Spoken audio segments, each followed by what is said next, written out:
नमस्कार साथियों, धाकड़ कंसेप्ट के डिजिटल प्लेटफॉर्म पर फिर से आपका स्वागत। हम लगातार जो है भारत के भूगोल की कक्षाएं ले रहे हैं। कल हमने भारत की स्थिति विस्तार जो है टॉपिक पढ़ा था। अब आगे जो है हम भारत के भौतिक विभाग पढ़ेंगे। आज से भौतिक विभाग की श्रृंखला स्टार्ट होगी, जिसमें आज हम कुछ इंट्रोडक्शन लेके और हिमालय आदि का वर्णन करेंगे। तो देखिए, अगर हम भारत के भू आकृतिक प्रदेश की बात करें, यहाँ पहले एक बात क्लियर कर लें कि कई जगह ऐसा लिखा आता है कि भौतिक प्रदेश और कई जगह भू आकृतिक प्रदेश लिखा आता है। एक ही बात है, दोनों में कोई अंतर नहीं है। जियोमॉर्फिक या फिजियोग्राफिक डिवीजन अंग्रेजी में कहते हैं। तो भू आकृतिक प्रदेश या भौतिक दृष्टि से भारत को कितने भागों में बांटा जा सकता है। पहले ये समझ लेते हैं कि भौतिक प्रदेश कहते किसे हैं। देखिए, इतना बड़ा जो है भौगोलिक क्षेत्रफल वाला भारत देश है। आपके सामने जो है इसका एक मैप दिखाई दे रहा है फिजियोग्राफिक डिवीजन का। आप ये देख सकते हैं कि पूरे भारत का जो क्षेत्रफल है वो 32,87,263 वर्ग किलोमीटर है। तो ये पूरा क्षेत्र जो है भौगोलिक दृष्टि से, भूगर्भिक दृष्टि से, भू आकृतिक दृष्टि से, किसी भी दृष्टि से देखें तो समरूप नहीं है कहीं से भी।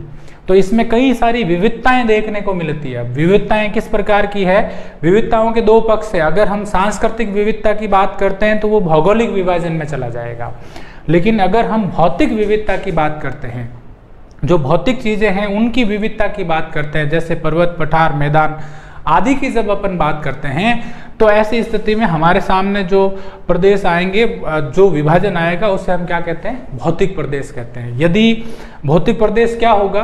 किसी एक भाग को, वह भाग जो भौतिक दृष्टि से समरूप हो। जैसे अगर हम पूरे भारत का मैप देखते हैं तो इसमें उत्तरी भाग पर नजर डालने पर हमें ऐसा दिखाई देता है कि लगभग सारा उत्तरी भाग जो है वो पर्वतीय क्षेत्र है। इसलिए हम इसे कह सकते हैं कि साहब ये जो रीजन है, ये रीजन क्या हो सकता है? ये पर्वतीय प्रदेश हो सकता है। तो भौतिक दृष्टि से समरूपता किस चीज की है? कि यहाँ पर पर्वतीय क्षेत्र है। उसके बाद हम इस भाग की तरफ नजर डालते हैं, जो लाइट कलर में आपको दिखाई दे रहा है, ये प्लेनी एरिया है, मैदानी क्षेत्र है।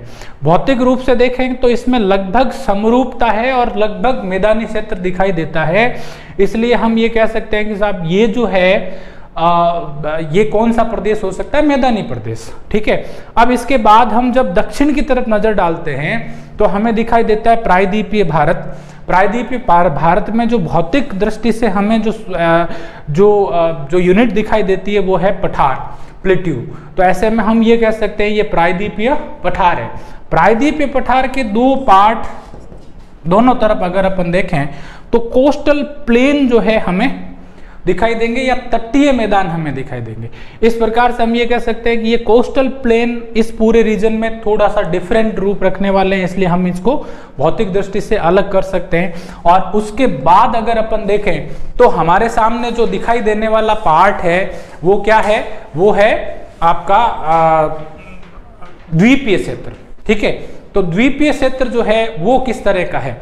अब जो है एक पार्ट, इसको यूं समझें, हम दो दृष्टि से हम इसे जनरली देखते हैं।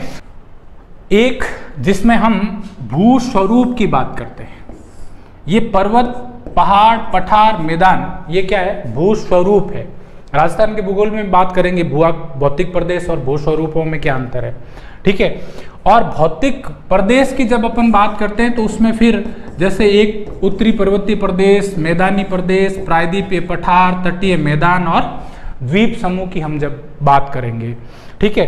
तो अगर हमें एक प्रश्न इस तरह से दिया जाए कि पूरे भारत के क्षेत्र में कितने प्रतिशत भाग पर पर्वत है।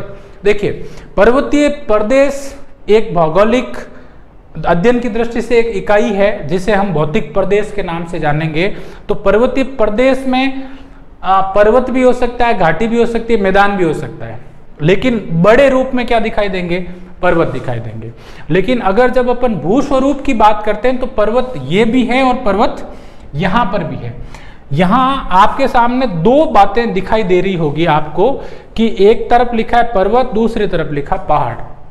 यानी पूरे भारत के भौगोलिक क्षेत्र में कितने प्रतिशत भाग पर पर्वत हैं, तो 10%। अगर हम पहाड़ी क्षेत्र की बात करें तो ये 18.5% भाग पर है, ठीक है। और यदि हम पठारी क्षेत्र की बात करें तो ये 27.7% भाग पर है। और अगर हम मैदानी भाग पर बात करें तो 43.2%। पुराने आरटेट के पेपर निकालिए, उसमें आपको एक प्रश्न मिलेगा कि भारत में कुल मैदान कितने प्रतिशत भाग पर स्थित है, ठीक है। तो 43.2%। ध्यान रखिएगा, अगर सवाल ये आता है, जैसे मान लीजिए हम भौगोलिक, जब हम भौतिक प्रदेश में विभाजन करते हैं तो भौतिक प्रदेश भारत के कितने हैं बांटे गए, जो गजट नोटिफिकेशन में है, गजट में, भारत की गजट में कितने भौतिक प्रदेशों का उल्लेख है, तो 4 भौतिक प्रदेशों का उल्लेख है। उत्तरी पर्वतीय प्रदेश, नंबर 2 मध्यवर्ती मैदान, नंबर 3 प्रायद्वीपीय पठार, नंबर 4 तटीय मैदान एवं द्वीप समूह। मैं इस पर बात करूंगा कि ये किस तरह से विभाजित, अब सवालों की दृष्टिकोण किस तरह से बदलते हैं। अब ये सवाल पूछा कि भारत का सबसे बड़ा भौतिक प्रदेश कौन सा है, तो ऐसे में उत्तर होगा प्रायद्वीपीय पठार। लगभग 16 लाख वर्ग किलोमीटर में फैला हुआ है, लगभग 5 लाख वर्ग किलोमीटर में फैला हुआ है उत्तरी पर्वतीय प्रदेश, लगभग 7 लाख वर्ग किलोमीटर में फैला हुआ है मध्यवर्ती मैदान, और प्रायद्वीपीय पठार की जब बात करेंगे तो लगभग 16 लाख वर्ग किलोमीटर में फैला हुआ है प्रायद्वीपीय पठारी भाग। तो फिर आपके दिमाग में एक कंफ्यूजन क्रिएट हो सकती है कि 2 प्रकार के प्रश्न हमें दिखाई दे रहे हैं। एक तरफ ये पूछा जाता है कि पठारी, भारत में पठार जो स्वरूप, भू स्वरूप है वो कितना परसेंट, तो 27.7 है, और मैदान सर्वाधिक दिखाई दे रहा है 43.2%। यहाँ इस बात को ध्यान से समझ लीजिए कि ये मैदान और ये मैदान और ये मैदान, मैदान का मतलब है मैदान एक भू स्वरूप है, चाहे वो यहाँ का है चाहे वो यहाँ का है। लेकिन जब आप भौतिक दृष्टि से बात करते हो तो मध्यवर्ती मैदान अलग हो जाता है, तटीय मैदान अलग हो जाता है, समझे आप। और यदि पर्वतीय क्षेत्र की बात करते हो तो उत्तरी पर्वतीय प्रदेश पूरा अलग हो गया, दक्षिण में भी पर्वत हैं, उनको पर्वतीय प्रदेश में काउंट नहीं किया जाता। आप बात अच्छी तरह से समझ गए होंगे कि यदि सवाल भू स्वरूप का पूछा जाता है तो पर्वत, पठार, मैदान भू स्वरूप होते हैं, और उनमें सर्वाधिक जो है वो मैदान है भारत में, और उसके बाद नंबर 2 पर पठार, और फिर पहाड़ियाँ, और फिर पर्वत है। 10% जो भारत का ज्योग्राफिकल एरिया उस पे पर्वत है। अब यहाँ पर एक और माइनर आपको कंफ्यूजन हो सकती है कि सर पर्वत और पहाड़ का क्या जो है मतलब है। कोई भी शिखरित भाग अगर 700 मीटर से नीचा है तो वो पहाड़ी में काउंट होता है, और अगर वो 700 मीटर से ऊंचा है तो वो पर्वत में काउंट होता है। क्लियर। तो यहां पर हम जो है बेसिक बात अब तक कर चुके हैं। तो मैंने आपको ये कहा कि भारत के भौतिक विभाग कितने हैं, तो भारत को कितने भौतिक विभाग अथवा भू आकृतिक विभागों में बांटा जा सकता है, तो नंबर कितने हैं, मतलब कितने भागों में बांटा गया है। जो भारत का गजट है, आधिकारिक गजट है, उस गजट में जो उल्लेख मिलता है वो कितने भौतिक प्रदेशों का मिलता है, 4 भौतिक प्रदेशों का मिलता है। उत्तरी पर्वतीय प्रदेश, नंबर 2 मध्यवर्ती विशाल मैदान, नंबर 3 प्रायद्वीपीय पठार, नंबर 4 तटीय मैदान एवं द्वीप समूह।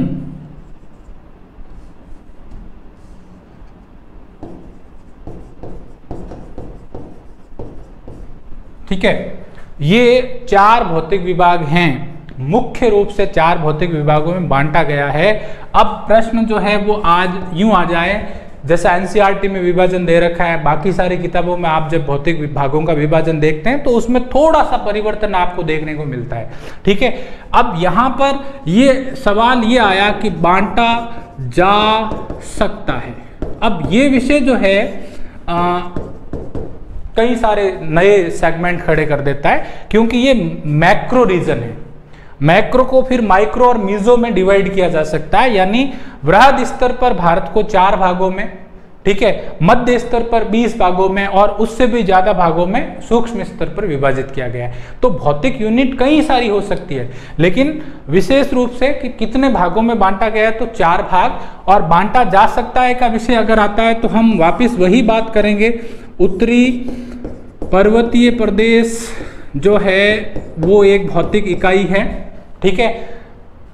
यहां नंबर 2 मध्यवर्ती विशाल मैदान जो है वो दूसरी इकाई है, ठीक है।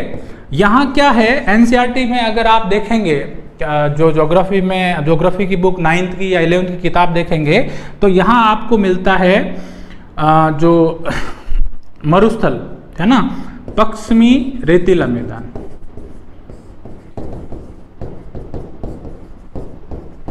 या थार मरुस्थल, ठीक है। नंबर 4 प्रायद्वीपीय पठार, नंबर 5 तटीय मैदान, नंबर 6 द्वीप समूह। कुछ किताबों में आपको जो क्लासिफिकेशन मिलेगा वो कितने भागों में मिलेगा, 6 भागों में, ठीक है। तो यहाँ 2 विषय समझें कि भारत को कितने भौतिक विभागों में वृहद स्तर पर बांटा गया है, 4, और कितने भागों में बांटा जा सकता है, मतलब माइक्रो लेवल पर, मेजो लेवल पर, तो 6 भाग, ठीक है। तो अब हम जो है 1 by 1 इनकी फिजिकल कैरेक्टरिस्टिक्स क्या है, उनकी विशेषताएं क्या है, उस पर डिस्कस करेंगे। तो सबसे पहला हमारा टॉपिक क्या आ जाएगा, उत्तरी पर्वतीय प्रदेश, ठीक है। तो उत्तरी पर्वतीय प्रदेश की अगर अपन बात करें तो ये उत्तरी पर्वतीय प्रदेश है, ठीक है, उत्तरी पर्वतीय प्रदेश। अब उत्तरी पर्वतीय प्रदेश में आपको कई सारे भाग दिखाई दे रहे हैं। यहाँ पर कुछ पर्वत श्रेणियां दिखाई दे रही है, ये हिस्सा भी उत्तरी पर्वतीय प्रदेश के भाग का है। अगर हम उत्तरी पर्वतीय प्रदेश को और माइक्रो लेवल पर डिवाइड करें तो हमारे सामने 3 भाग आते हैं। नंबर 1 ट्रांस हिमालय, जो मैं अभी सामने आपके बात कर रहा था, ये जो श्रेणियां हैं यहां तक, जिसमें ऊपर जो है काराकोरम,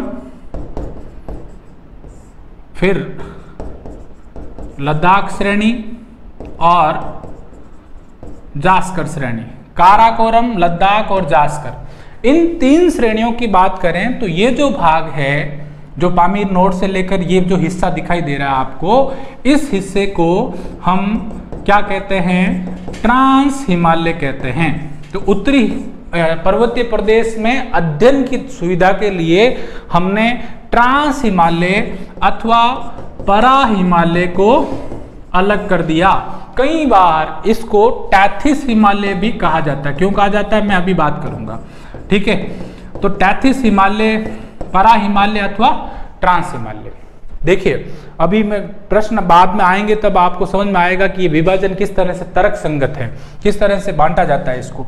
दूसरा जो भाग हमें दिखाई दे रहा है उसमें ये समानांतर श्रेणियां आपको दिखाई देगी। जैसे कि मान लीजिए कि मैं जो ये लाइंस बना रहा हूं आपको दिखाई दे रही होगी, ये ग्रेटर हिमालय है, ठीक है। इसके बाद ये कुछ पार्ट जो है जो दिखाई दे रहा आपको वो मिडिल हिमालय का है, और उसके बाद जो आपको दिखाई दे रहा है वो शिवालिक है, ठीक है। तो यहाँ पर जो है महान हिमालय, मध्य हिमालय और शिवालिक श्रेणी, 3 श्रेणियां ट्रांस हिमालय के ठीक आगे की तरफ सतत रूप से लगातार आपको 3 समानांतर रूप में फैली हुई दिखाई देती है। तो हम यहां से लेकर यहां तक के भाग को हिमालय श्रेणी के नाम से जानते हैं, ठीक है, अब मैं इस पर बात करूंगा कि ये हिमालय श्रेणी में क्या क्या पार्ट आता है। फिर हम देखते हैं, फिर से आगे देखते हैं, तो हमारे सामने तीसरा भाग हमें दिखाई देता है यहां पर। ठीक है, ये तीसरा भाग क्या है, ये पूर्वांचल पहाड़ियां या पूर्वांचल हिमालय कह दीजिए, पूर्वांचल कह दीजिए अथवा पूर्वोत्तर हिमालय कह दीजिए। ठीक है, तो हमारे सामने उत्तरी पर्वतीय प्रदेश के कितने भाग हो गए, 3 भाग हो गए। कौन कौन से 3 भाग, ट्रांस हिमालय, हिमालय श्रेणी, पूर्वोत्तर या पूर्वांचल हिमालय। अब ट्रांस हिमालय में कौन कौन सी श्रेणियां, अभी हमने बात की थी काराकोरम। ये सवाल आता है कई बार कि इसका क्रम दक्षिण से उत्तर या उत्तर से दक्षिण बताइए। ठीक है, मैं अभी इसको मैप पे भी बताऊंगा। तो काराकोरम, लद्दाख श्रेणी और जास्कर श्रेणी। ठीक है, फिर आ जाती है हिमालय श्रेणी। ठीक है, तो हिमालय श्रेणी की जब अपन बात करते हैं तो हिमालय श्रेणी के अंतर्गत जो ऊपरी पार्ट है जिसे हम कहते हैं महान हिमालय, मध्य हिमालय और बाह्य हिमालय या शिवालिक। ओके, और पूर्वोत्तर या पूर्वांचल पहाड़ियों में बहुत सारे छोटी छोटी पहाड़ियों के नाम हैं जो अरुणाचल प्रदेश, नागालैंड, मणिपुर, मिजोरम, त्रिपुरा, असम, मेघालय, इन सभी क्षेत्रों में फैली हुई जो पहाड़ियां हैं उन पहाड़ियों को क्या कहा जाता है, पूर्वांचल पहाड़ियां या पूर्वोत्तर हिमालय की श्रेणियां। तो इस पर हम आगे डिटेल में बात करेंगे। तो यहाँ आपको 2 बातें समझ में आ जानी चाहिए कि उत्तरी पर्वतीय प्रदेश को अध्ययन की सुविधा से हम कितने भागों में बांट सकते हैं, 3। कई बार ये सवाल पूछा जाता है कि भारत में हिमालय श्रेणी की सबसे ऊंची चोटी का नाम बताइए। अब आप यहाँ समझ सकते हैं, यदि ये पूछा जा रहा हो कि हिमालय श्रेणी की सबसे ऊंची चोटी का नाम, तो इन तीनों श्रेणियों में स्थित कोई भी चोटी जो है, जो सबसे ऊंची और हिमालय में स्थित है, वो भारत की सबसे ऊंची हिमालय श्रेणी में स्थित चोटी होगी। मैं आगे बात करूंगा ये कंफ्यूजन किस तरह की क्रिएट होती है। और यदि भारत का सर्वोच्च शिखर पूछा जाता है, भारत की सबसे ऊंची चोटी पूछी जाती है, तो ऐसी स्थिति में ट्रांस हिमालय में काराकोरम में स्थित K2 जो है वो सर्वोच्च शिखर बनता है। इसलिए जो है ये कंफ्यूजन क्रिएट हो जाती है कि हिमालय श्रेणी की सबसे ऊंची चोटी कौन सी है, भारत का सर्वोच्च शिखर कौन सा है। 1-2 प्रश्न पिछले कुछ दिनों में किस तरह से आए उस पर मैं डिस्कस करूंगा। फिलहाल हम जो है इसको 1 बाय 1 बात करेंगे। ठीक है, कि ट्रांस हिमालय, पहले हम ट्रांस हिमालय पर डिस्कशन करेंगे, फिर हम ग्रेड हिमालय श्रेणी पर, और फिर हम पूर्वोत्तर या पूर्वांचल हिमालय पर बात करेंगे। ठीक है, तो यहाँ पर हम सबसे पहले किस पर आ जाते हैं, हिमालय के। एक बात और कि एक सवाल कई बार मैं यहाँ पर जो है बहुत जो है एक इनिशियल लेवल पर जो बिगनर स्टूडेंट है, जो सामान्य अध्ययन की दृष्टि से हिमालय या पढ़ रहा है, उसके तौर पर कुछ बातें मैं ऐड करूंगा। ठीक है, यहाँ पर एक सवाल ये बन जाता है कि उत्तरी पर्वतीय प्रदेश या हिमालय श्रेणी की जो है उत्पत्ति कैसे हुई।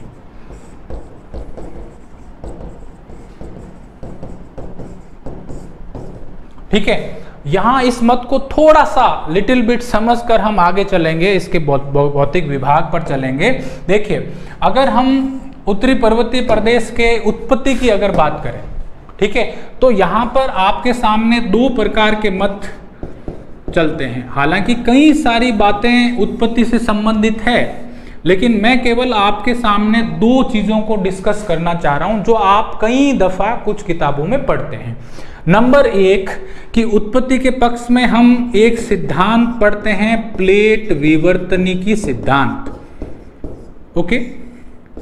नंबर 2 जो है, हम एक सिद्धांत का उल्लेख हर बार कई बार जो है आपको पुस्तकों में मिलता है, जीके की किताबों में मिलता है, महाद्वीपीय विस्थापन सिद्धांत।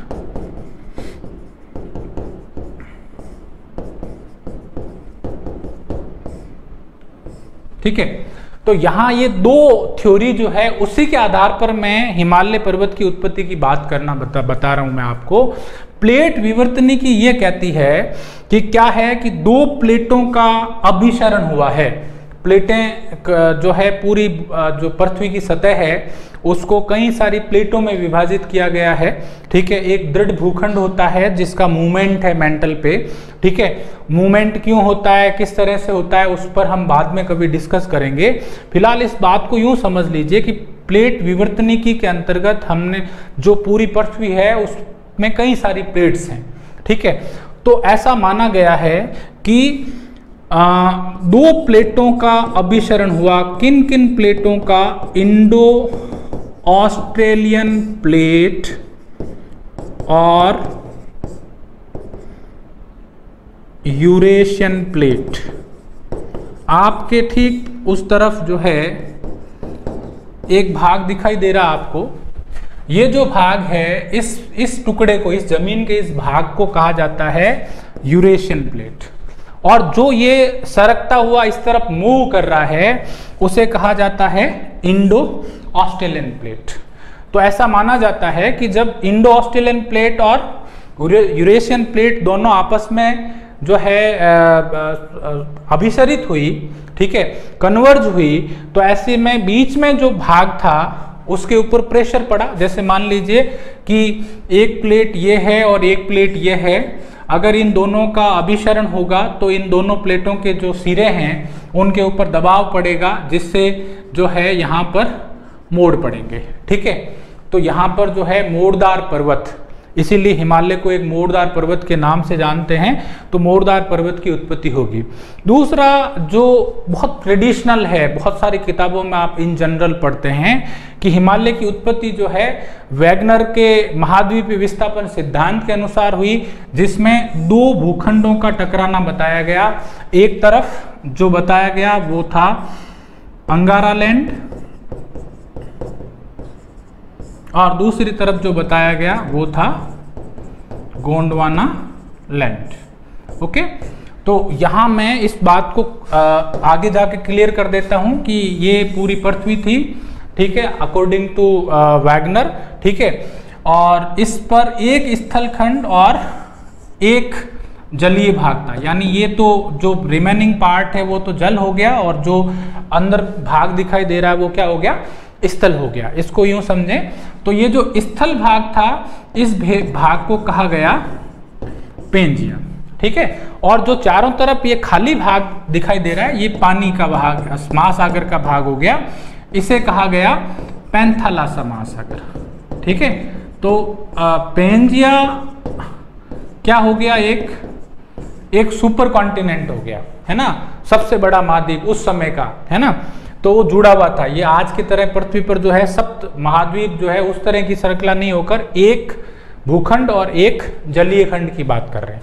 तो पेंजिया और पैंथालासा, पेंजिया और पेंजिया जो महाद्वीप है ये स्थल है ना, पेंजिया स्थल खंड कह दीजिए या पेंजिया सुपर कॉन्टिनेंट या महाद्वीप कह दीजिए। ठीक है, इसके बीच में एक जो है क्रेक, जहां पर जो है पानी था।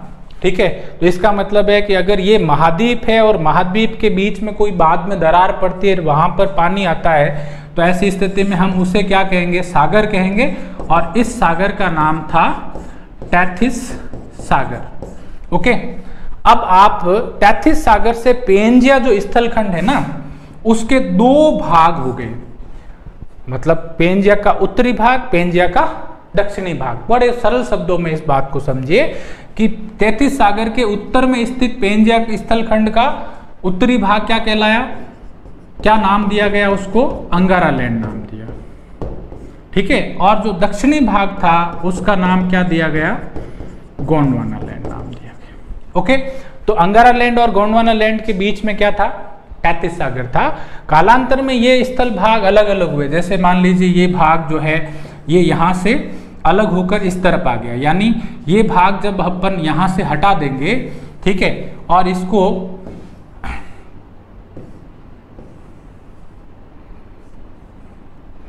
अलग कर दें तो यहाँ पर ये भाग इस तरह से हो जाएगा। यानी ये जो आज का उत्तरी अमेरिका और दक्षिणी अमेरिका है, नॉर्थ अमेरिका और साउथ अमेरिका है, वो यहाँ से अलग होकर इस तरफ गए। इनका प्रवाह जो हुआ वो किस तरफ हुआ? पश्चिम की तरफ हुआ।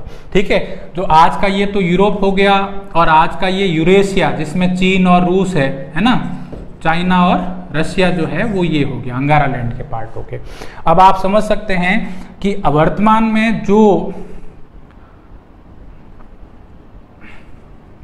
में जो अफ्रीकन पार्ट है, अफ्रीका महाद्वीप ये है। ठीक है, तो अफ्रीका महाद्वीप किसका भाग हुआ? गोंडवाना लैंड का। यहीं से एक हिस्सा टूटकर, जैसे मान लीजिए मैं इसको यहाँ से इरेज कर देता हूँ। ठीक है, ये अफ्रीका कॉन्टिनेंट हो गया। ठीक है, और यहाँ से ये हिस्सा टूटकर ऊपर की तरफ गया, है ना, नॉर्थ ईस्ट की तरफ। तो सामने क्या है? तैतीस सागर है, उसके आगे क्या है? अंगारा लैंड है। अब यूं समझ लीजिए कि ये तैतीस सागर था, इस तरफ से जो आया वो गोंडवाना लैंड का ये टुकड़ा था, और इस तरफ जो था वो क्या था? अंगारा लैंड था। तो गोंडवाना लैंड और अंगारा लैंड जब दोनों आपस में इनका टकराव हुआ, तो यहाँ जो तैतीस सागर के अंदर कई टाइम का जो मलबा इकट्ठा हो रखा था, यानी मान लीजिए अगर हम इसको प्रेशराइज करेंगे तो ये मलबा क्या हो जाएगा? बाहर आ जाएगा। ठीक है, तो किस पे दबाव किस पे पड़ा? दबाव पड़ा मलबे पे, यानी अंग्रेजी में उसको कहते हैं सेडिमेंट्स पे, है ना, ज्योग्राफिकली कहते हैं अवसाद। ठीक है, तो अवसादों पर जब दबाव पड़ा तो दबाव पड़ने से अवसादों में क्या पड़ गए? मोड़ पड़ गए, और वो कहां पर आ गए? बाहर की तरफ आ गए। देन जो अवसादों पर मोड़ पड़ने से जो संरचना हमारे सामने आई, उस संरचना को हम क्या कहेंगे? मोड़दार पर्वत कहेंगे। आप यूं समझ लीजिए कि जब ये इंडियन टुकड़ा, इंडो ऑस्ट्रेलियन टुकड़ा जब इस पार्ट पर टकराया, तो यहां पर इस तरह से एक संरचना का निर्माण हुआ, और ये वर्तमान जो है हिमालयन श्रेणी है। ठीक है, तो जो हिमालय श्रेणी है वो किस प्रकार का पर्वत है? मोड़दार पर्वत है। तो यहाँ आप उत्पत्ति के एक सामान्य पक्ष को समझ गए होंगे। मैं केवल जीके की दृष्टि से ये बात कर रहा हूँ आपके सामने कि जहाँ वर्तमान में हिमालय था, वहाँ पूर्व में क्या रहा होगा? तैतीस सागर रहा होगा। ठीक है, तैतीस सागर में उत्तर में क्या था? अंगारा लैंड, और दक्षिण में क्या था? गोंडवाना लैंड। यानी आज जिस जमीन पर हम खड़े हैं, तो वो कौन सी जमीन है? वो गोंडवाना लैंड की जमीन है। ठीक है, और उत्तरी भाग जो है वो अंगारा लैंड है। बीच में जहां आज हिमालय, वहां पहले क्या था? तैतीस सागर था। ये बहुत कॉमन प्रश्न है, कई बार पूछते हैं कि ये हिमालय की उत्पत्ति कैसे हुई, हिमालय को क्या कहा जाता है? तो हिमालय को क्या कहा जाता है? हिमालय किस प्रकार का पर्वत है? सॉरी, तो हिमालय एक मोड़दार पर्वत है। ओके, अब जब हम उत्पत्ति के पक्ष की बात करते हैं, तो उत्पत्ति जो है वो कई उसमें हुई है। जैसे ये जो पार्ट जब इस पे टकराया, तो आप समझ सकते हैं कि एक स्लाइटली मूवमेंट हुआ होगा। तो जो श्रेणियां बनी, जैसे ये काराकोरम होगी, लद्दाख होगी, जास्कर होगी, फिर ग्रेटर हिमालय, मिडिल हिमालय और शिवालिक हो गया, है ना। तो ये जो श्रेणियां हैं वो क्रम दर क्रम बनी। ठीक है, इसलिए इनका उत्पत्ति काल भी एक विषय है, ज्योग्राफिकली इंपॉर्टेंट है। जीके में बहुत अधिक सवाल नहीं आते उत्पत्ति के संदर्भ में कि किस काल में इसकी उत्पत्ति रही, लेकिन इतना हमें ध्यान में रखना चाहिए छोटी प्रतियोगी परीक्षाओं के लिए कि ये जो श्रेणियां हैं उनकी उत्पत्ति महाद्वीपीय विस्थापन सिद्धांत के अनुसार अंगारा लैंड और गोंडवाना लैंड के अभिसरण से हुई, और उसके बीच में कौन सा सागर हुआ करता था?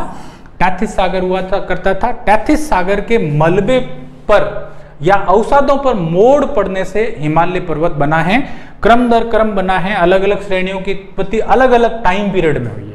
ठीक है, इसलिए इनका टाइमिंग पार्ट अलग है, इनकी संरचना में भिन्नता अपने को देखने को मिलेगी, ऊंचाई में इनकी भिन्नता देखने को मिलती है। ठीक है, तो इसकी उत्पत्ति का पक्ष आपके सामने। अब जब क्रम दर क्रम बनती है ना, तो क्या होता है कि इसमें हमारे सामने जो है इसमें कुछ गैप क्रिएट होते हैं, है ना, कि कौन कौन से भाग पर जैसे प्रेशर पड़ा तो कौन कौन से भाग बने। कई बार ये प्रश्न जो है वो इम्पोर्टेंट हो जाता है, बाकी सारी प्रतियोगी परीक्षाओं में भी सवाल पूछा जाता है, स्पेशली ज्योग्राफी का है तब तो 100% पूछते ही हैं।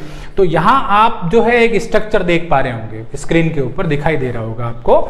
ठीक है, ये जो है इंडियन प्लेट कह दीजिए, इसे आप गोंडवाना लैंड कह दीजिए, ये सामने का जो पार्ट है उसे अंगारा लैंड कह दीजिए। इन दोनों में जब जो है कन्वर्जेंस हुआ, अभिसरण जो हुआ वो अलग अलग टाइम पीरियड में हुआ। तो ये जो है, ये प्लेट जो ग्रीन पार्ट देख रहे हो इसे हम यूरेशियन प्लेट कहेंगे, और इस पूरे पार्ट में ये जो हिस्सा देख रहे हो ये टैथिस सागर का सेडिमेंट कहेंगे, जहां पर आपके सामने ये ऊंचे ऊंचे भाग दिखाई दे रहे हैं। तो आज का जो हिमालय है अपना, उसमें ये जो भाग है वो है ट्रांस हिमालय का, ठीक है, और ये जो भाग है वो है महान हिमालय, और ये जो भाग है वो है मध्य हिमालय, ठीक है, और ये जो पार्ट है वो है शिवालिक, और शिवालिक के आगे जो ये पार्ट दिखाई दे रहा है आपको वो फिर आ जाएगा मैदान। तो इस तरह से हमारे सामने 4 पार्ट हो गए, ट्रांस हिमालय, महान हिमालय, मध्य हिमालय, शिवालिक और मैदान। कहाँ से? अगर हम उत्तर से दक्षिण की बात करते हैं और दक्षिण से उत्तर की बात करते हैं तो पहले क्या संरचना आएगी? मैदान, फिर शिवालिक, फिर मध्य हिमालय, फिर महान, फिर ट्रांस।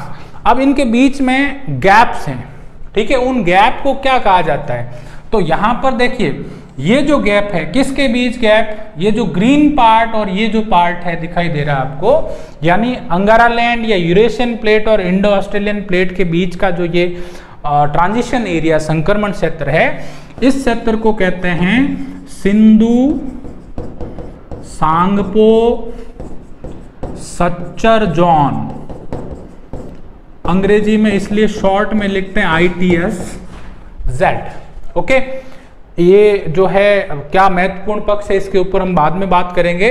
ये जो पार्ट है यानी महान हिमालय और मध्य हिमालय के बीच में आपको ये पिंक लाइन दिखाई दे रही होगी, ये जो ब्रेकिंग एरिया या जो ट्रांजिशन एरिया है इसे कहते हैं MCT, है ना, जिसे अंग्रेजी में मेन सेंट्रल थ्रस्ट के नाम से जाना जाता है, ठीक है, मुख्य केंद्रीय क्षेपण हिंदी में कहते हैं। हालांकि इसका जो है हिंदी में नाम याद न रखें तो ज़्यादा बेहतर है, अधिकांशतः इस शब्द का प्रयोग होगा MCT, ठीक है।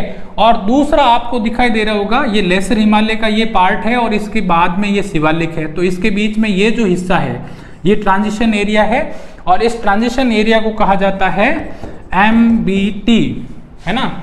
तो ये है मेन बाउंड्री थ्रस्ट, ओके। तो मेन बाउंड्री थ्रस्ट जो है MBT है और MBT किसके बीच में है? मध्य हिमालय और शिवालिक के बीच में, ओके।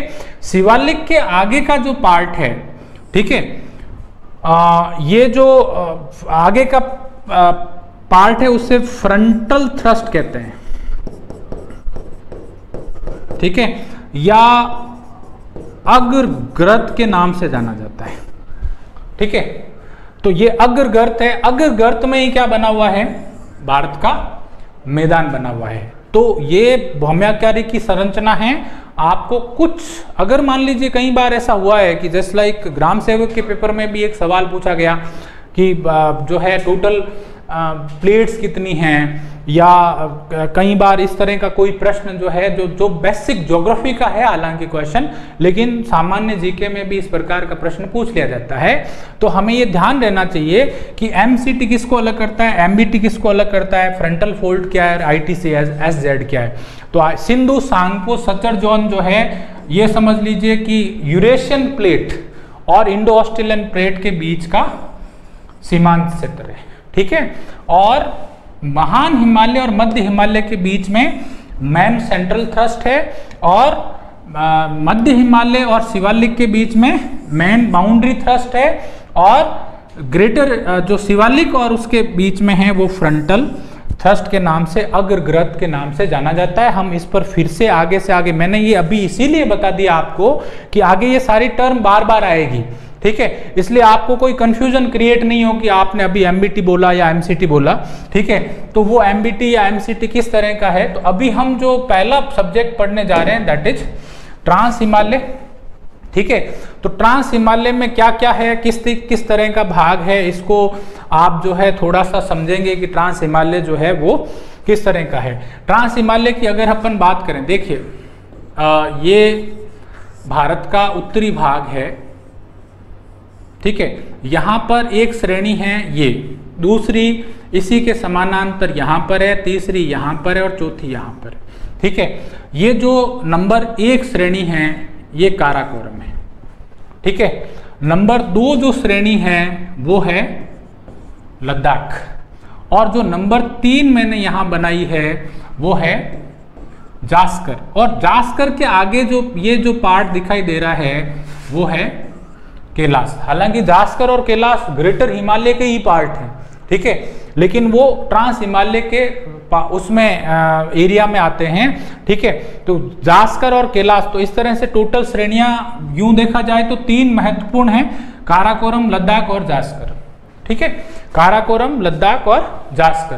तो सबसे ऊंचा वाला जो भाग, ये जो भाग है, ये भाग जो है, इस भाग को, इस श्रेणी को किस नाम से जाना जाता है, काराकोरम श्रेणी के नाम से जाना जाता है। काराकोरम और लद्दाख के बीच में हाल ही में काफी चर्चित नदी है जिसका नाम है श्योक। सिंधु की एक सहायक नदी है श्योक, जहां वर्तमान में अभी चीन और भारत के बीच में बड़ा विवाद का कारण बना हुआ क्षेत्र है। तो श्योक नदी क्षेत्र ही है वो। श्योक नदी के पास में ही गलवान घाटी है, ठीक है। तो श्योक नदी किन 2 श्रेणियों को अलग करती है, काराकोरम और लद्दाख श्रेणियों को अलग करती है, ठीक है। अब काराकोरम श्रेणी जो है उसकी अगर अपन बात करें कि काराकोरम श्रेणी की क्या क्या विशेषताएं हैं, क्या क्या, तो काराकोरम श्रेणी को एशिया की रीढ़ कहा जाता है, एशिया की रीढ़, है ना, backbone of the Asia.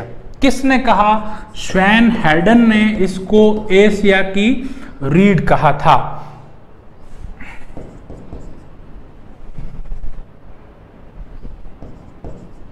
Swan Hayden ने इसको एशिया की रीढ़ कहा। यहां कुछ चोटियां हैं जिनकी मैं मेंशन करना चाहता हूं कि कौन कौन से पार्ट हैं यहां पर।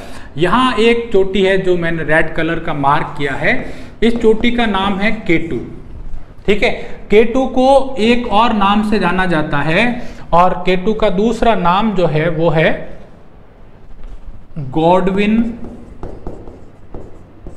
ऑस्टिन,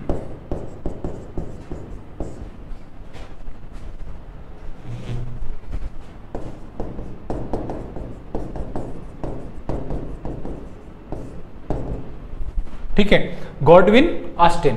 तो यहां पर काराकोरम श्रेणी की सबसे ऊंची चोटी कौन सी है, K2 या गॉडविन ऑस्टिन है, ओके। तो गॉडविन ऑस्टिन जो है उसकी ऊंचाई कितनी है K2 की, 8611 मीटर। यहां इस बात को अच्छे से समझ लीजिएगा कि भारत का सर्वोच्च शिखर यदि कोई सवाल पूछा जाता है तो उसका उत्तर क्या है, K2 है अथवा गॉडविन ऑस्टिन है। हालांकि इस संदर्भ में कुछ कंफ्यूजन पिछले कुछ एग्जाम्स में क्रिएट हुई, किस तरह से हुई मैं उस पर बात करूंगा। एक प्रश्न इस तरह का आया था। अब यहाँ K2 है, K2 के पास में 1-2 चोटियां जो है वो और है, जिसमें यहाँ पर गासेर ब्रह्म फर्स्ट, गासेर ब्रह्म सेकंड और ब्रॉड पीक, ये 4 यहाँ पर बड़ी चोटियां हैं, ठीक है। तो यहाँ जो 4 चोटियों के नाम हैं जो क्रमशः है वो 8611 मीटर तो पहली चोटी हो गई जिसे K2 के नाम से जाना जाता है, और K2 के बाद में दूसरी जो सबसे ऊंची चोटी इस यहाँ पर आती है वो गासेर ब्रह्म है। अब ये गासेर ब्रह्म जो है वो फर्स्ट और गासेर ब्रह्म सेकंड 2 है, इस बात को भी ध्यान रखेंगे। ये 8080 मीटर ऊंची है, और गासेर ब्रह्म के बाद में नंबर 3 पर है ब्रॉड, ठीक है। ब्रॉड चोटी की जो ऊंचाई है वो है 8051 मीटर, और चौथी जो सबसे ऊंची चोटी यहां पर है वो है गासेर ब्रम सेकंड। ठीक है, और गासेर ब्रम जो सेकंड है उसकी जो चोटी की ऊंचाई है वो 8036 मीटर है। क्लियर? तो यहां पर आप ये समझ गए होंगे कि पहली हम किसकी बात कर रहे हैं, ट्रांस हिमालय। ट्रांस हिमालय में पहली श्रेणी काराकोरम श्रेणी। काराकोरम श्रेणी के अंतर्गत जो है काराकोरम श्रेणी को एशिया की रीढ़ के नाम से जाना जाता है। इसको एशिया की रीढ़ कहने वाले स्वेन हेडन हैं। और काराकोरम श्रेणी में स्थित जो चोटियां हैं उनमें K2, गासेर ब्रम ब्रॉड और गासेर ब्रम सेकंड है। ठीक है, K2 सबसे ऊंची है 8611, गासेर ब्रम 8080, ब्रॉड 8051 और गासेर ब्रम सेकंड 8036 मीटर ऊंची, 4 बड़ी चोटियां। इसके अलावा जो काराकोरम में स्थित विशेष पार्ट है वो है हिमनद। आपने नाम सुना होगा सियाचिन। ठीक है, अगर हम पोलर रीजन से बाहर आ जाएं तो ध्रुवीय क्षेत्रों से बाहर आ जाएं तो सबसे बड़े हिमनद ध्रुवीय क्षेत्रों के अलावा अगर कहीं हैं तो काराकोरम श्रेणी से जुड़े हुए हैं। काराकोरम श्रेणी बड़े हिमनदों का संचयन क्षेत्र है, यानी फीडिंग पोर्शन है। ठीक है, तो यहाँ पर सियाचिन है, यहाँ पर बियाफो है, यहाँ पर बाटूरा है, यहाँ पर हिस्पारा है, यहाँ पर सकमार है, पुनमा है। बहुत सारे हिमनद है जिसकी मैं आगे एक अलग से बात करूंगा हिमनदों के बारे में, जब अपन हिमालय के हिमनद के विषय पर बात करने जा रहे होंगे। लेकिन फिर भी यहाँ ये इस बात का ध्यान रखना है कि सियाचिन, बियाफो, बाटूरा, हिस्पारा, सकमार आदि काराकोरम श्रेणी और लद्दाख श्रेणियों के आसपास जो स्थित ग्लेशियर्स हैं, हिमनद हैं, उनके सारे के नाम हैं। ठीक है, इसके बाद जो है मैंने आपको ये तो बता ही दिया कि काराकोरम श्रेणी और लद्दाख श्रेणी के बीच में कौन सी रिवर है, श्योक रिवर है। लद्दाख श्रेणी की अगर अपन बात करें तो काराकोरम के बाद नंबर 2 पर दक्षिण में है। और यहाँ पर जो नाम चर्चित हैं पूर्गा घाटी, जैसे पूर्गा घाटी का नाम क्यों रहता है, यहाँ पर भूताप केंद्र है। ऊर्जा उत्पादन के कई सारे पक्ष होते हैं, ऊर्जा उत्पादन में एक जो पक्ष है वो है भूतापीय ऊर्जा। तो भूतापीय ऊर्जा का केंद्र पूर्गा घाटी में। मरखा घाटी जो है वो पर्यटन केंद्र है। और तीसरा पार्ट है जिसे हम कहते हैं लेह, वो भी लद्दाख के क्षेत्र में स्थित है।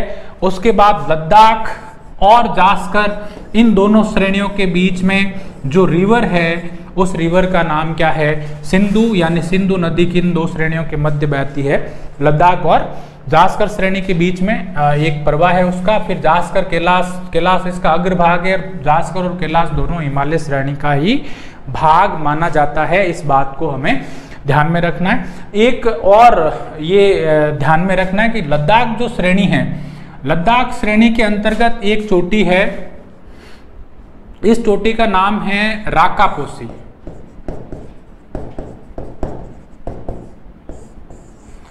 राकापोसी लद्दाख श्रेणी में स्थित चोटी और सबसे खड़े ढाल वाली चोटी के रूप में इसको जाना जाता है। तीव्र ढाल या खड़ा ढाल। ठीक है, तो लद्दाख श्रेणी में स्थित राकापोसी सबसे तीव्र अथवा खड़े ढाल वाली चोटी के रूप में जानी जाती है, मानी जाती है। ये जो पार्ट मैं बात करना हूँ, मैंने ये चीज़ छोड़ी थी, मैंने कहा जो हिमनद हैं उनको हम अलग एक पार्ट में बात करेंगे। इनकी कई बार हिमनदों की जो है पूर्व से पश्चिम हिमनद का क्रम पूछ लेते हैं, उस पर भी मैं बात करूंगा कैसे आपको याद रखना है। चोटियों के भी क्रम पूछते हैं पूर्व से पश्चिम, उस पर भी अपन बात करेंगे। फिलहाल जो है ये जो पार्ट था वो ट्रांस हिमालय का पार्ट था। अब जो है हम कहाँ पहुँच जाते हैं, हिमालय श्रेणी। ट्रांस हिमालय के बाद उत्तरी पर्वतीय क्षेत्र में दूसरा जो भाग है वो क्या है, हिमालय श्रेणी का है। मैं फिर आपके सामने मैप के थ्रू बात कर देता हूं कि जो मैं आपके सामने बात करने जा रहा हूं वो किस तरह की है। देखिए, ये काराकोरम श्रेणी है, ठीक है। उसके बाद यहाँ लद्दाख श्रेणी है, उसके बाद ये जास्कर श्रेणी है, ठीक है। तो काराकोरम, लद्दाख और जास्कर को मिलाकर हम क्या कहते हैं? ट्रांस हिमालय। ट्रांस हिमालय को और क्या कहा जाता है? परा हिमालय कहा जाता है।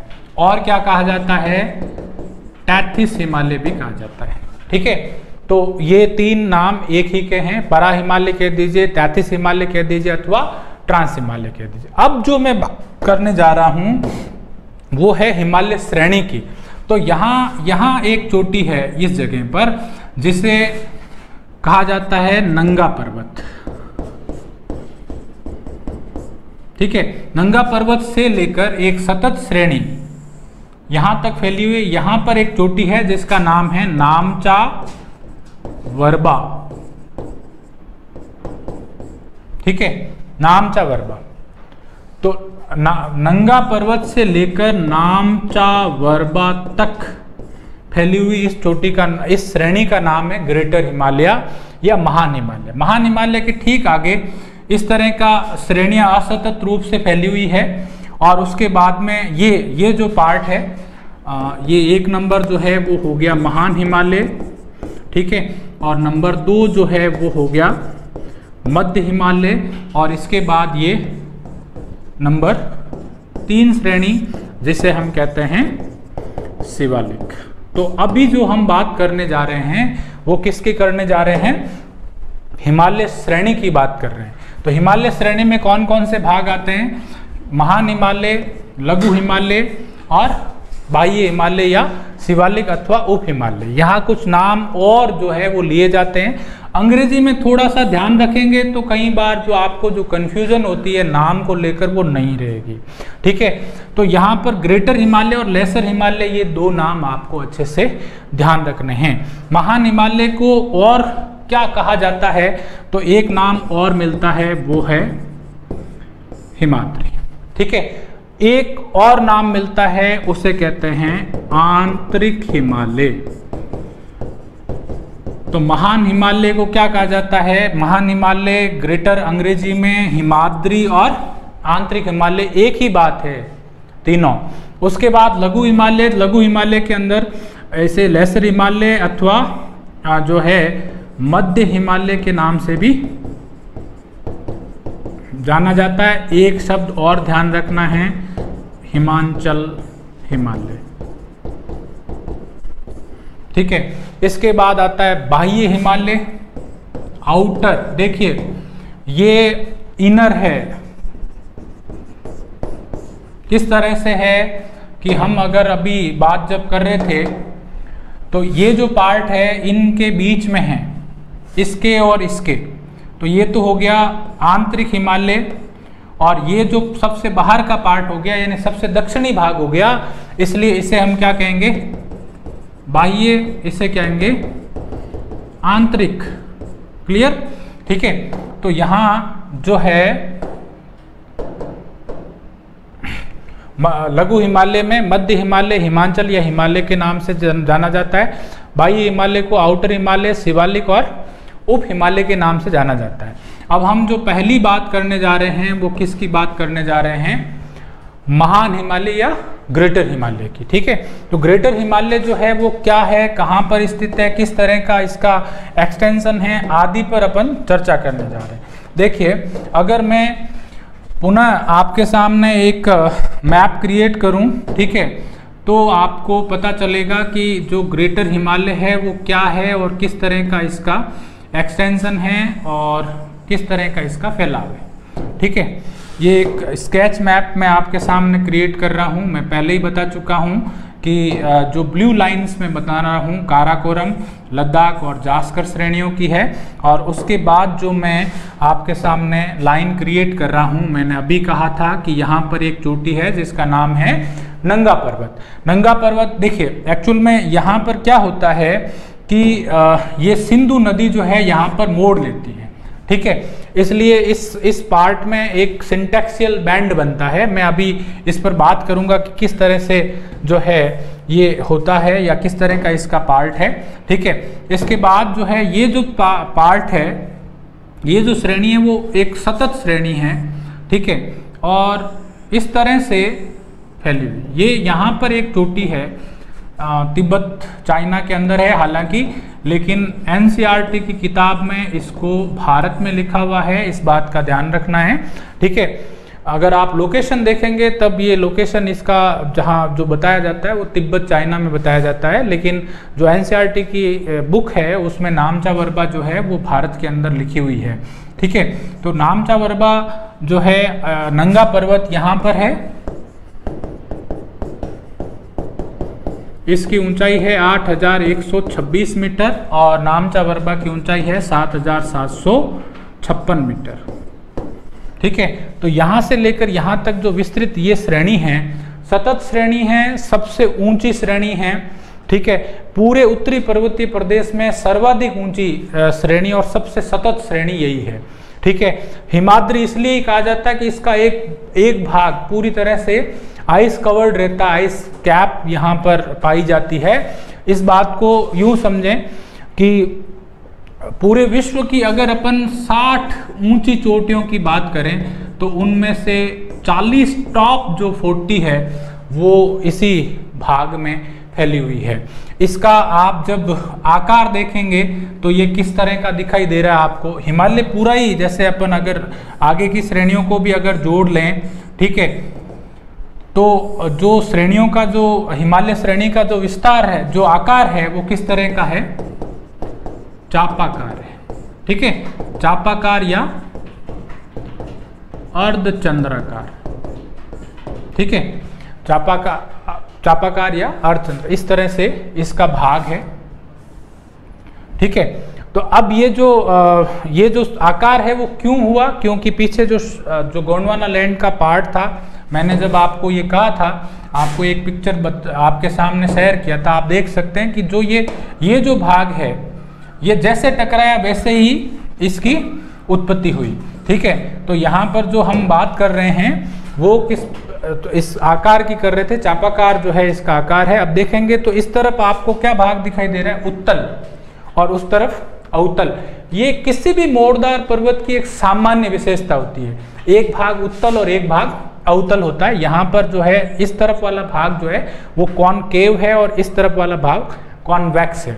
ठीक है, जो स्टीपर पार्ट है वो साउथ पार्ट है, इस तरफ से पोर्स लगा है, इसलिए जो है अगर हम यूं बात करें तो ये इस तरह का पार्ट है। तो ये तो जो है जो चाइना की तरफ का ढाल जो है वो मंद है, जेंटल स्लॉप है, और जो इंडिया की तरफ का जो ढाल है वो स्टीपर है, एकदम तीव्र खड़ा ढाल है। ठीक है, तो यहाँ पर जो है पहला जो विषय इस ग्रेटर हिमालय के संदर्भ में अपने सामने आता है, एक विषय ध्यान में रखेंगे कि विस्तार नंगा पर्वत से नामचा वरबा तक। मैंने अभी कहा था कि इसके दोनों मोड़ पर दो नदियां, जैसे यहाँ पर ये और यहाँ पर ये सिंधु नदी जो है वो मोड़ लेती है। तो दोनों मोड़ पर यहाँ पर सिंटैक्सियल बैंड है। कौन से बैंड है, सिंटैक्सियल बैंड। ठीक है, हिंदी में एक शब्द है अक्ष संघीय मोड़। तो हिमालय श्रेणी के दोनों तरफ, यानी ये भाग पर और ये भाग पर, दोनों जगह क्या है, अक्ष संघीय मोड़ हैं, सिंटैक्सियल बैंड है। दोनों भाग पर सिंटैक्सियल बैंड है। अगर आप इसका विस्तार देखें इस पार्ट से इस पार्ट तक, तो लगभग 2500 किलोमीटर में इसका विस्तार है। अगर आप इसकी चौड़ाई देखें, जो एक्सटेंट देखें, तो ये 150 से 200 किलोमीटर है, कई जगह ये 400 किलोमीटर तक भी है। एवरेज जो है आता है वो 152 इससे आता है। ठीक है, और इसकी जो ग्रेटर हिमालय की अगर अपन बात करें तो एवरेज जो इसकी हाइट आती है वो 6000 मीटर आती है। ठीक है, अब एक जो प्रश्न इसमें बनता है वो बनता है चोटियों का। तो चोटियों के क्रम से सवाल पूछता है, ठीक है, कि पूर्व से पश्चिम महान हिमालय में स्थित चोटियां कौन कौन सी है। ठीक है, तो यहाँ पर मैं आगे आपके सामने जो बात करने जा रहा हूँ, ये एक सिंपल सी एक लाइन बनी हुई है। याद रखने का तरीका भी यही है, आप अपने पाठ जो है किसी भी नोटबुक में इसको उतार सकते हैं, तो आपको पता चलेगा कि ये क्रम है इसका। मैंने अभी कहा था कि ग्रेटर हिमालय कहाँ से कहाँ तक है, तो नंगा पर्वत से लेकर नामचा वरबा पर्वत तक ग्रेटर हिमालय का एक्सटेंशन है। अब इस बीच में आपको बहुत सारी चोटियों के नाम दिखाई दे रहे हैं, ठीक है। तो अगर हम नामचा वरबा से इस तरफ आ जाएं, यहाँ और भी हैं, लेकिन जो बड़ी चोटियां हैं, ज्यादातर जो महत्वपूर्ण और अधिक ऊंचाई वाली चोटियां हैं, उन्हीं का सीक्वेंस जो है वो पूछा जाता है या कई बार आ जाता है, ठीक है। तो ये जो पार्ट है ये सिक्किम है, ठीक है, और सिक्किम में स्थित है कंचनजंगा, ठीक है। ये जो सिक्किम में एक्चुअल में है क्या कि ये दोनों भारत और नेपाल के बॉर्डर पर है, ठीक है।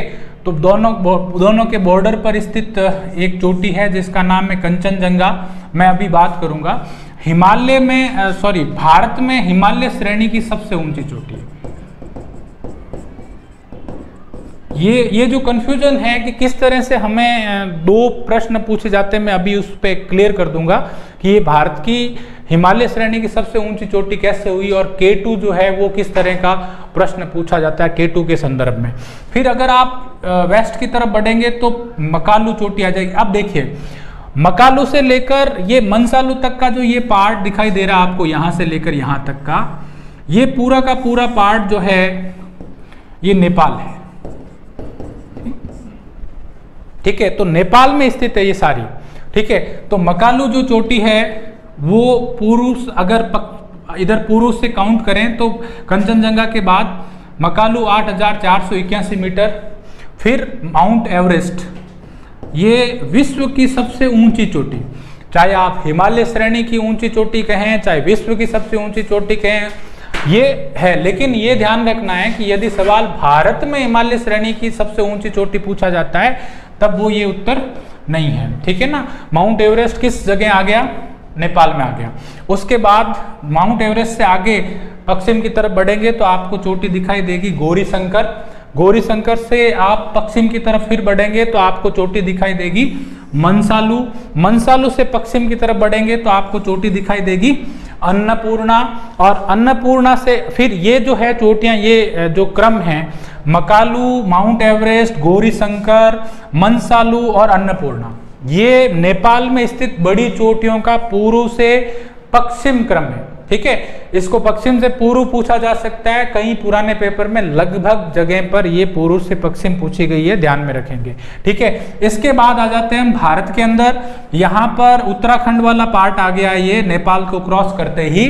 तो यहाँ पर एक चोटी है त्रिशूल, त्रिशूल के बाद एक चोटी है कामेत 7,756 और नंदा देवी 7,817।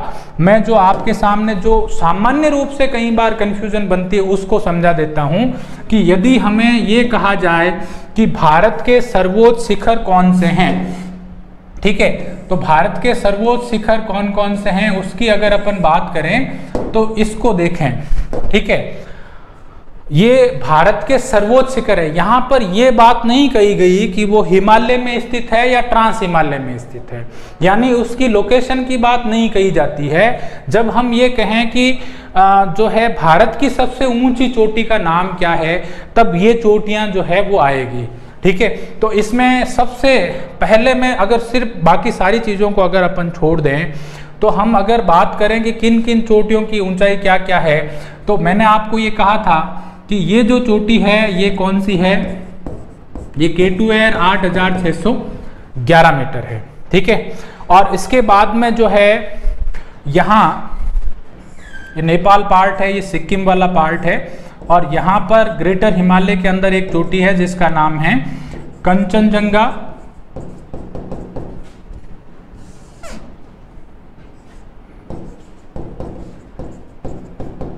कंचनजंगा की ऊंचाई 8,598 मीटर, ठीक है। और उसके बाद जो है नंगा पर्वत, मैंने आपको ये कहा था कि यहाँ पर एक चोटी है जो POK में चली जाती है, ठीक है। ये ग्रेटर हिमालय का स्टार्टिंग है और यहाँ ये जो है सिंधु नदी मोड़ लेती है। इस पॉइंट पर स्थित नंगा पर्वत जो है वो 8,126 मीटर ऊंचा है, और जो है कौन सा पर्वत है, नंगा पर्वत, ओके। तो ये नंबर 3 होगी, 1, 2 और 3। यहाँ ये नहीं कहा जा रहा कि हिमालय श्रेणी की है अथवा ट्रांस हिमालय की है अथवा पूर्वोत्तर की है, दक्षिण की है, कहीं की भी नहीं कहा जा रहा। ये कहा जा रहा है कि हाईएस्ट पीक इंडिया की कौन सी है, ठीक है। नंबर 3 पर जो है 4 पर जो है वो गासेर ब्रह्म है। ये गासेर ब्रह्म यहां पर है, इस जगह पर,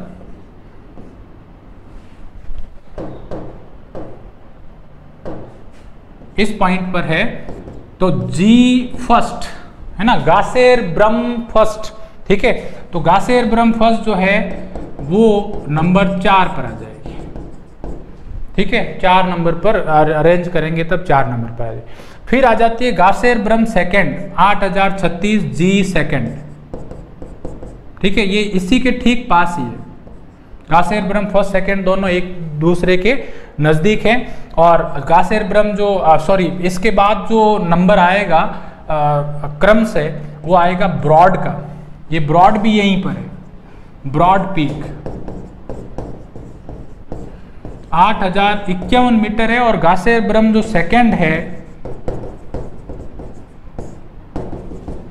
वो 8036 मीटर है, ठीक है। इसके बाद जो है अगला जो क्रम है वो आपके गासेर ब्रह्म जी सेकंड का हो गया 6 नंबर। और 7 नंबर जो है नंदा देवी है, 7816 मीटर नंदा देवी, ठीक है। नंदा देवी की अभी अपन बात कर रहे थे। तो इस तरह से अगर अपन आप क्रम बनाएं तो नंबर 1 सर्वोच्च शिखर के रूप में नंबर 1 हो गया K2, नंबर 2 पर हो गया कंचनजंगा, नंबर 3 पर हो गया नंगा पर्वत, नंबर 4 पर हो गया गासेर ब्रह्म फर्स्ट यानी जी फर्स्ट, नंबर 5 पर हो गया ब्रॉड पीक, नंबर 6 पर हो गया जी सेकंड, और नंबर 7 पर हो गया नंगा पर्वत सॉरी नंदा देवी। अब क्या हुआ कि कांस्टेबल परीक्षा में एक प्रश्न पूछा कि पूर्णतया भारत में स्थित सर्वोच्च चोटी है, और ऑप्शन दिए गए ए, बी, सी और एक जो है एक छोटी चोटी का उदाहरण दिया गया था K2 एक ऑप्शन था, दूसरा ऑप्शन नंगा पर्वत था, तीसरा नंदा देवी था और चौथा ऑप्शन त्रिशूल था आई थिंक। लेकिन त्रिशूल चूंकि इससे छोटी है तो यहां पर उत्तर सही माना गया नंदा देवी को, ठीक है। पूर्णतया भारत में पूछा इसलिए सही है। अब हालांकि ये थोड़ा सा कंफ्यूजन वाला सब्जेक्ट रहा, किस तरह से उन्होंने पेपर सेट किया और पेपर सेटर की क्या दृष्टि रही इसमें नहीं कहा जा सकता। ये है सभी भारत में ही स्थित चोटियां, ठीक है। लेकिन अब एक सवाल इस तरह से बना दिया, उसका आधार क्या है ये तो पेपर सेटर जाने, लेकिन ये पूछा गया था कि पूर्णतया भारत में स्थित सर्वोच्च ऊंची चोटी कौन सी है, उसमें नंदा देवी को माना गया। और उसके पीछे जो कोज दिया गया कि नंगा पर्वत भारत पाकिस्तान के बॉर्डर पर है, कंचनजंगा जो है पीओके और उसके उस बॉर्डर पर है, और जो क्या कहते हैं त्रिशूल उससे छोटी थी और नंदा देवी सबसे बड़ी थी, इसलिए नंदा देवी को राइट आंसर माना गया था। लेकिन आप जो है ये क्रम जो है वो थोड़ा सा ध्यान में रखेंगे। यहाँ जो मैंने अभी बात कही है वो केवल और केवल किस संदर्भ में कही है, वो केवल इस संदर्भ में कही है कि भारत की सबसे ऊंची चोटियां कौन सी है, ठीक है। तो यहाँ जो अगला जो पार्ट मैं आपके सामने रखने जा रहा हूँ उसको भी समझ लें कि हमें 2 प्रकार से प्रश्न पूछा जाए कि भारत का सर्वोच्च शिखर, ठीक है, और दूसरा सवाल ये पूछा जाए हिमालय श्रेणी में स्थित भारत की सबसे ऊंची चोटी, ठीक है। अगर ये सवाल पूछा जाता है तो आंसर होगा K2 8611 मीटर सबसे ऊंचा शिखर है, ठीक है। और अगर ये सवाल पूछा जाता है तो आंसर होगा 8598 मीटर, और कौन सा उत्तर होगा कंचनजंगा। क्यों होगा आपको पता चल जाना चाहिए कि भारत का सर्वोच्च शिखर K2 जो है वो कहां पर है, ट्रांस हिमालय में। सवाल आपसे क्या पूछा गया, हिमालय श्रेणी में कौन सी है, तो हिमालय श्रेणी में स्थित भारत की सबसे ऊंची चोटी और ट्रांस हिमालय। तो अगर सर्वोच्च शिखर पूछता है तो वो ये नहीं कह रहा कहाँ पर है। और अगर हिमालय श्रेणी की बात करता है तो नंबर 1 पर कौन से आ जाता है, कंचनजंगा आ जाता है। नंबर 2 पर ध्यान रखना नंगा पर्वत आएगा 8126 मीटर के साथ भारत का हिमालय श्रेणी में स्थित सर्वोच्च शिखर है, ये ध्यान रखना है, ठीक है। तो यहाँ तक हम जो है बात कर रहे थे भारत में उत्तरी पर्वतीय प्रदेश हिमालय, और हिमालय में हमने हिमालय की संरचना, उत्पत्ति और उसका जो किस प्रकार का भौतिक विभाजन है और उसकी कौन कौन सी, ग्रेटर हिमालय की हमने बात की और उसमें कौन कौन सी ऊंची चोटियां, वहां तक बात कर चुके हैं। कल हम बात करेंगे इसके अंतर्गत आने वाले जो मिडिल हिमालय का क्या संरचना है, शिवालिक की क्या संरचना है, इसमें कौन कौन से दर्रे स्थित है, कहाँ पर स्थित है, और जो हिमनद हैं उनकी लोकेशन क्या है। तो कल की क्लास में आप जो है ये सब पढ़ेंगे। आशा करता हूँ कि आज जो आपको फैक्ट बताए गए हैं वो आपको ठीक लगे होंगे, और प्रतियोगी परीक्षाओं की दृष्टि से जो सामान्य प्रतियोगी परीक्षाएं हैं, मैं ज्योग्राफी सब्जेक्ट की बात नहीं कर रहा हूँ, सामान्य प्रतियोगी परीक्षाओं की दृष्टि से काफ़ी महत्वपूर्ण तथ्यों को इस पूरे लेक्चर में शामिल किया गया था। Thank you so much.